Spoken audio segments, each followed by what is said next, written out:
Welcome back. Iran और America के बीच में जो वॉर चल रहा है उसमें हम बार बार स्ट्रेट ऑफ हॉर्मूज का नाम सुन रहे हैं। स्ट्रेट ऑफ हॉर्मूज मतलब हॉर्मूज जल डमरू मध्य। भारत पर इसका क्या इम्पैक्ट पड़ रहा है, गैस कैसे महंगी हो गई, पेट्रोल डीजल के ऊपर ड्यूटी क्यों बढ़ानी पड़ गई सरकार को, ये समझने का हम ट्राई करते हैं। सबसे पहले स्ट्रेट ऑफ हॉर्मूज एग्जैक्टली है क्या। आप इस इमेज को देखिए कि स्ट्रेट ऑफ हॉर्मूज एग्जैक्टली क्या है। आप ईरान के निचले पार्ट को देखिए, यानी सदर्न पार्ट है, और आप ओमान और यूएई के कंबाइंड पार्ट को देखिए, उनका टॉप पार्ट है। इनके बीच का जो एक छोटा सा नैरो एरिया है वो स्ट्रेट ऑफ हॉर्मूज है। एक मैरीटाइम पैसेज है जिसपे से गल्फ कंट्रीज का एनर्जी एक्सपोर्ट गुजरता है।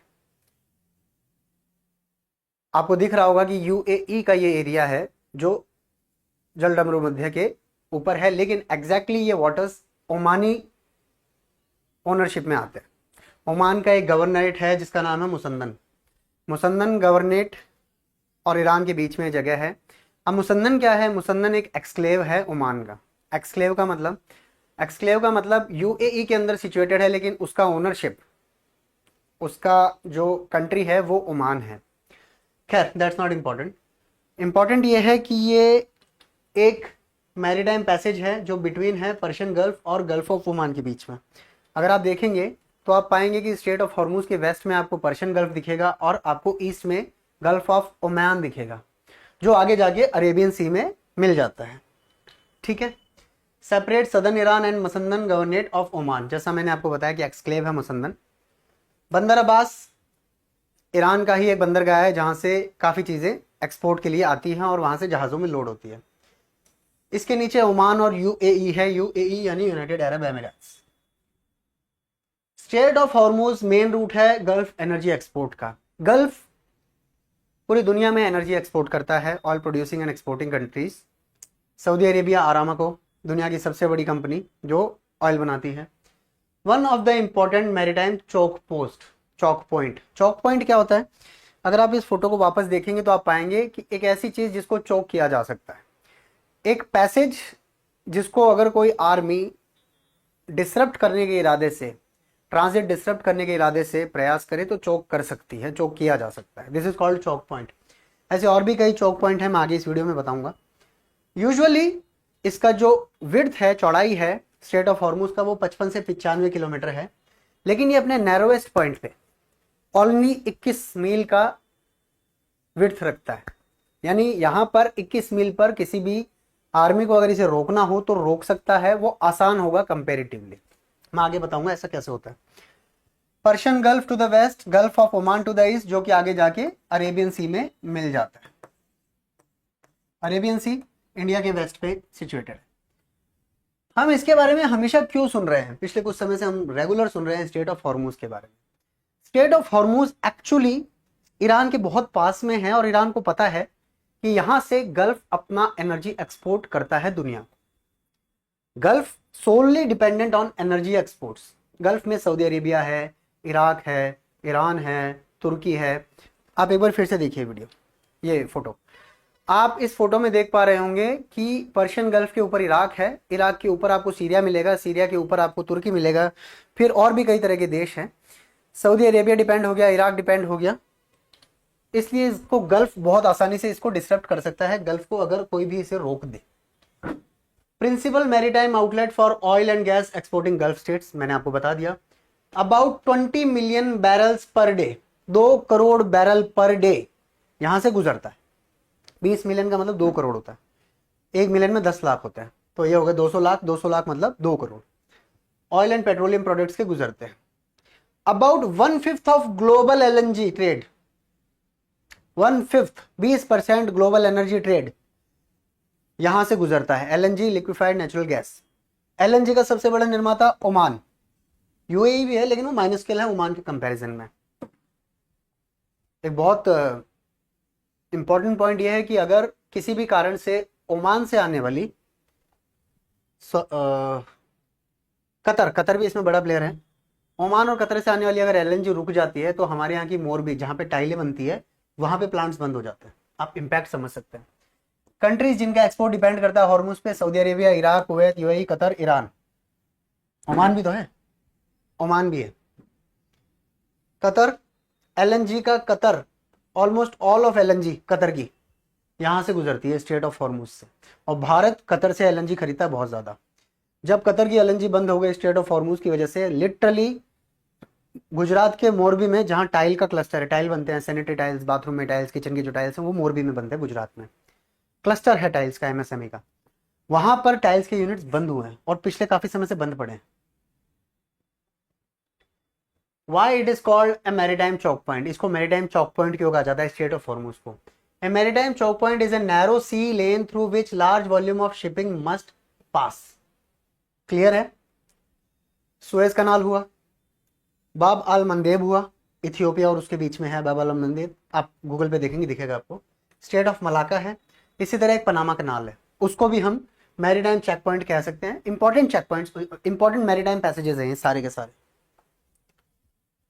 नेविगेशन सिस्टम, भाई जब ये मान लीजिए ये पैसेज है, मान लीजिए ये पैसेज है, तो कुछ इंटरनेशनल रूल्स होंगे क्योंकि कंट्रीज इन्वॉल्व हैं। नेविगेशन सिस्टम इसके अंदर बना हुआ है, ईरान एंड ओमान, मेनली जो वाटर्स हैं स्ट्रेट ऑफ हॉर्मुज के वो ओमान की ओनरशिप के हैं। टीएसएस, ट्रैफिक सेपरेशन स्कीम, दोनों देशों ने 80 के दशक में एक ट्रैफिक सेपरेशन स्कीम इंप्लीमेंट की जिसके तहत जहाज आपस में टकराए ना, इसके लिए इन्होंने 2-2 मील लंबे दोनों तरफ के पैनल्स बना दिए, बीच में 2 मील का बफर दे दिया, यानी 21 मील टोटल है, उसमें भी 2 मील यहाँ पर हो गया आने के लिए, 2 मील यहाँ पर हो गया जाने के लिए, और 2 मील का बीच में बफर है ताकि जहाज आपस में टकराए ना। अब बेसिकली अगर आपने लेन बना दी है तो आप सोचिए कितना आसान है किसी देश के लिए खाली 2 मील के एरिया को रोकना। The shipping lanes are usually Omani territorial waters. जो शिपिंग लेन्स हैं दोनों डायरेक्शंस में वो ओमानी वाटर्स में हैं। ईरान का है, ईरान बहुत अच्छे हद तक बंदर अब्बास एंड ऑल वो एरियाज हैं ईरान के, लेकिन जो मेजर शिपिंग लेन्स हैं वो ओमानी फ्री वाटर्स में है, ओमानी मालिकाना हक में है वो लेन्स। ठीक है, यानी कि मालिक ओमान है, लड़ाई में ईरान है, लेकिन ईरान अपनी चौधराहट से धमकी दे रहा है। क्या ईरान ऐसा कर सकता है? आगे वीडियो में समझने का ट्राई करते हैं। Legal status under international law. Legal status क्या बोलता है हॉर्मुज जल डमरू मध्य के लिए? A straight used for international navigation. Hormuz जो है एक स्टेट है जो इंटरनेशनल नेविगेशन के लिए यूज होता है। ठीक है, इंटरनेशनल नेविगेशन होगा। Govern by law of sea principles relating to transit passage. Transit passage क्या होता है आगे बताता हूं मैं। लॉ ऑफ सी, ये वर्ड एक इंपॉर्टेंट है, लॉ ऑफ सी। आप लोगों ने कई बार सुना होगा ना, law of the land follow नहीं किया। तो जैसे जो लॉ धरती के ऊपर है, जमीन के ऊपर है, सतह के ऊपर है, वैसे ही पानी के भी लॉ ऑफ सी हैं। मैं आगे बताता हूं कैसे। यूनाइटेड नेशंस ने कुछ लॉ ऑफ सी बनाए हैं। United Nations convention on the law of the sea empowers, ये शक्ति देता है जहाजों को और एयरक्राफ्ट्स को ट्रांजिट पैसेज के लिए ऐसे जल डमरू मध्य से। United Nations CLOS, United Nations convention on the law of the sea. Law of the land संविधान है, IPC है, उसी तरह लॉ ऑफ द सी ये देशों के ऊपर बाइंड होता है। इंडियन ओशन है, अरेबियन ओशन है, पैसिफिक है, इन सब के ऊपर कुछ लॉज होते हैं जो एप्लीकेबल होते हैं इंटरनेशनल कम्युनिटी के। ट्रांजिट पैसेज क्या होता है? मैंने आपको एक वर्ड कहा कि ट्रांजिट पैसेज अलाउ करता है UNCLOS फ्रीली शिप्स को और एयरक्राफ्ट्स को मूवमेंट थ्रू द स्ट्रेट। जल डमरू मध्य से movement must proceed without delay, बिना डिले के होना चाहिए। And can not be arbitrarily denied in normal course. And can not be arbitrarily denied, अपनी मनमर्जी से उस मोमेंट को रोका नहीं जा सकता नॉर्मल सर्कमस्टांसेस में। ठीक है, क्या ईरान स्ट्रेट ऑफ हॉर्मुज बंद कर सकता है? मैंने आपको बताया स्ट्रेट ऑफ हॉर्मुज की एग्जैक्टली जो ज्योग्राफिकल लोकेशन है वो ईरान और ओमान और एक हद तक UAE के बीच में है।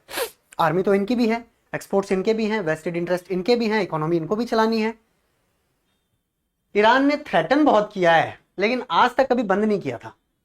ठीक है, अभी भी पूरी तरह बंद नहीं है, लेकिन उन्होंने बस रेगुलेट करने का ट्राई किया। A full sustainable closure is extremely difficult. पूरी तरह से बंद कर पाना सस्टेनेबल नहीं होगा ईरान के लिए भी, क्योंकि मल्टीपल स्टेट्स इन्वॉल्व हैं। ठीक है, जैसा बताया ईरान है, ओमान है, कतर इन्वॉल्व है, सऊदी अरेबिया इन्वॉल्व है, UAE इन्वॉल्व है, क्योंकि इनका सामान ही जाता है और इनको भी एक पैसेज मिलता है यूरोप की तरफ से, सेंट्रल मिडिल ईस्ट होते हुए, सेंट्रल एशिया से होते हुए। ओके, मैप से और क्लियर होगा। इंटरनेशनल नेविगेशन रूल्स अप्लाई हो रहे हैं, जैसे मैंने आपको बताया यूएनसीएलओएस के। वाइड है, काफी चौड़ा है, 55-60 किलोमीटर तक हो जाता है। पर्टिकुलर एक स्टेट पे 21 माइल का है, लेकिन फिर भी देखा जाए तो 21 माइल बहुत कम नहीं होता। अगर कोई रेस्पॉन्ड करने के लिए, रिटेलिएट करने के लिए अपने जहाज, अपनी नौसेना को लगा देगा तो ईरान के लिए बहुत ज्यादा मुश्किल हो जाएगा इसको सस्टेनेबली क्लोज करके रख पाना। इंटरनेशनल रेस्पॉन्स आ जाएगा। हम लोगों ने पिछले 1 महीने में, 2 महीने में देखा है कि इंटरनेशनल रिस्पॉन्स ट्रिगर होना स्टार्ट हुआ है। जब भी इतने बड़े डिसीजन होते हैं तो थोड़ा समय लगता है ग्राउंड लेवल पर एक्शन होने में, ग्राउंड लेवल पर रिटेलिएशन विजिबल होने में। स्टेट ऑफ हॉर्मूज अगर ईरान रोक के रखता है तो इंटरनेशनल रिस्पॉन्स आएगा, आना पड़ेगा, क्योंकि इंडिया इन्वॉल्व होता है, चाइना इन्वॉल्व होता है, तमाम तरह के देश इन्वॉल्व होते हैं। ईरान की खुद की इकोनॉमी भी सफर करेगी। अनटिल एंड अनलेस ईरान वाले कहे कि ठीक है हम तो डूबेंगे सनम, तुमको भी लेके डूबेंगे, तब तक ईरान भी अपनी इकोनॉमी को बचा पाने में दिक्कत में आएगा स्टेट ऑफ हॉर्मूज बंद करने पे। ईरान डिले कर सकता है, थ्रेटन कर सकता है, हैरेस कर सकता है, लेकिन कंप्लीट क्लोजर थोड़ा सा अनसस्टेनेबल नजर आता है। Strategic importance in world politics. दुनिया ऑयल पे चलती है, एवरीबडी नोज। ऑयल का ट्रेड ही फॉरेक्स को भी इंपॉर्टेंट करता है। एनर्जी सिक्योरिटी, दुनिया को खाना तो बनाना है, फ्यूल तो चलाना है, इंडस्ट्रीज चलेंगी। LNG, LPG, crude, freight, insurance etcetera. Insurance क्या होता है? इस एक पोर्ट से मान लो इस पोर्ट पे सामान भेजना है, तो यहाँ पे जिस कंट्री का पोर्ट है उसने शिप पे वो सामान डाल दिया। अब यहाँ पे एक कंट्री शिप आएगा, इस बीच में जो शिप की ओनर कंपनी है वो अपने शिप का इंश्योरेंस कराती है। इंश्योरेंस करने वाले लोग होते हैं। इस देश ने जो सामान डाला है इस शिप के ऊपर उसका भी इंश्योरेंस होता है, उसकी भी इंश्योरेंस करने वाली कंपनी होती है।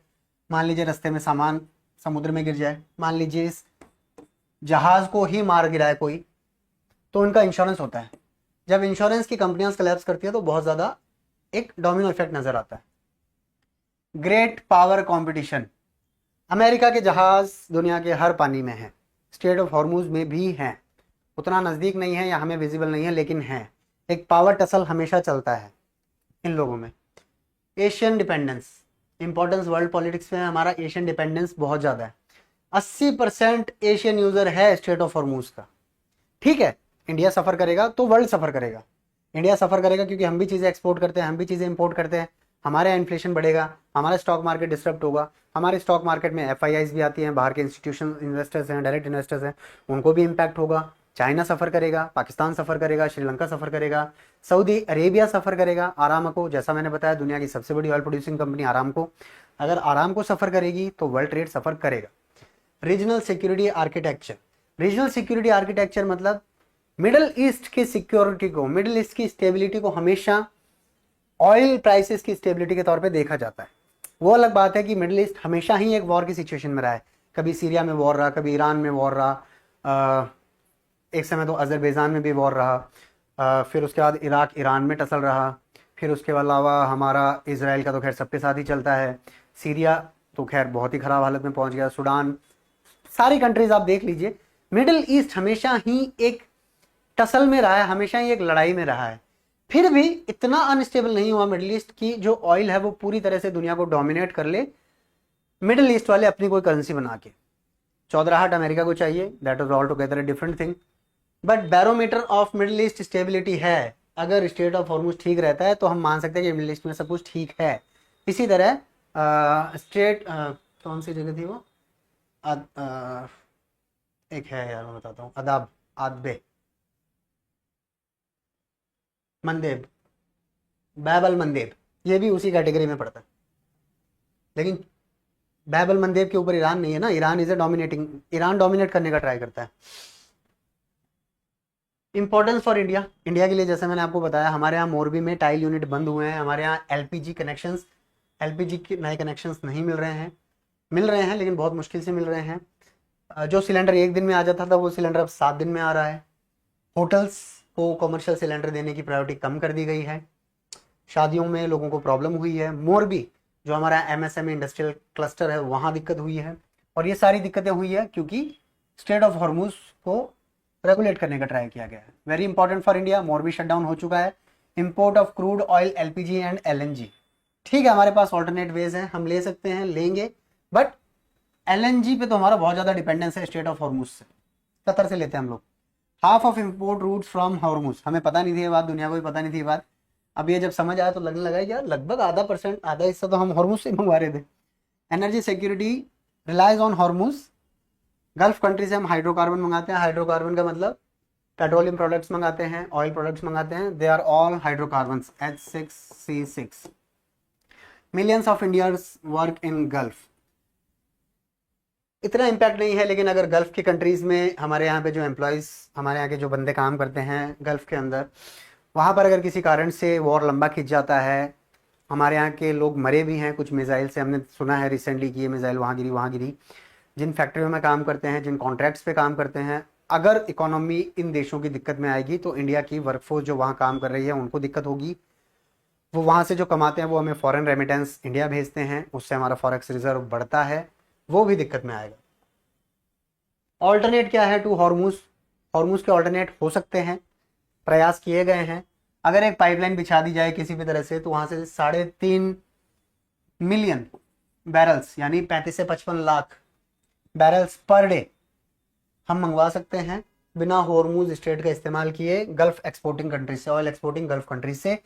लेकिन कहाँ 2 करोड़ और कहाँ 55, मान लीजिए 55 लाख, ऑलमोस्ट 1/4 इम्पैक्ट तो आएगा।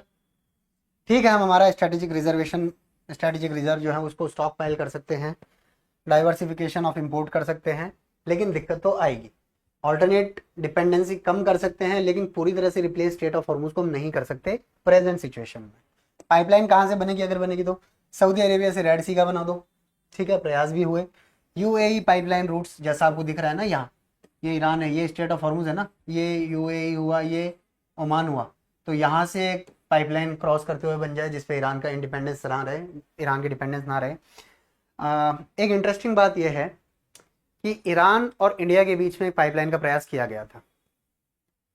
ईरान और इंडिया के बीच में एक एलएनजी पाइपलाइन का प्रयास किया गया था, जिसमें ईरान ने अपना पार्ट बना दिया, पाकिस्तान ने अपना पार्ट नहीं बनाया था। उसके बाद इंडिया को स्टार्ट करना था, उस पर कभी फिर वीडियो बनाएंगे। और पाकिस्तान वालों से ईरान वालों ने पैसे भी बहुत मांगे। इनफैक्ट ईरान और पाकिस्तान के बीच में भी फाइट रहती है काफ़ी चीज़ों को लेकर के। तो पाइपलाइन प्लान ज़रूर था लेकिन सक्सीड नहीं हुआ। इसके अलावा अगर आपको हॉर्मुज के बारे में पढ़ना है, स्टेट ऑफ हॉर्मुज के बारे में एडिशनल स्टडीज़ करना है यूपीएससी या किसी जनरल स्टडी टॉपिक के लिए, तो आप उसके साथ सुएज कनाल को पढ़ेंगे जो मेडिटेरेनियन और रेड सी के बीच में पड़ता है, कनेक्ट करता है। बैब अल मंदेब जो रेड सी और गल्फ ऑफ एडन को जोड़ता है। मैं एडन बोल रहा था उस समय, गल्फ ऑफ एडन बोलने लगा था। स्टेट ऑफ मलाका जो इंडियन ओशन और पैसिफिक ओशन को जोड़ता है, सॉरी पैसिफिक ट्रेड रूट को जोड़ता है। पनामा कैनाल को लेके भी पिछले कुछ समय में हमने वीडियोस देखे थे, कुछ रिसेंट खबरें आई थी। अटलांटिक और पैसिफिक ओशन को जोड़ता है। तो ये था स्टेट ऑफ हॉर्मुज के बारे में। अगर आपका कोई सजेशन हो, कोई कमेंट हो तो मुझे कमेंट ज़रूर करके बताइएगा। मिलते हैं अगले वीडियो में। जय हिंद।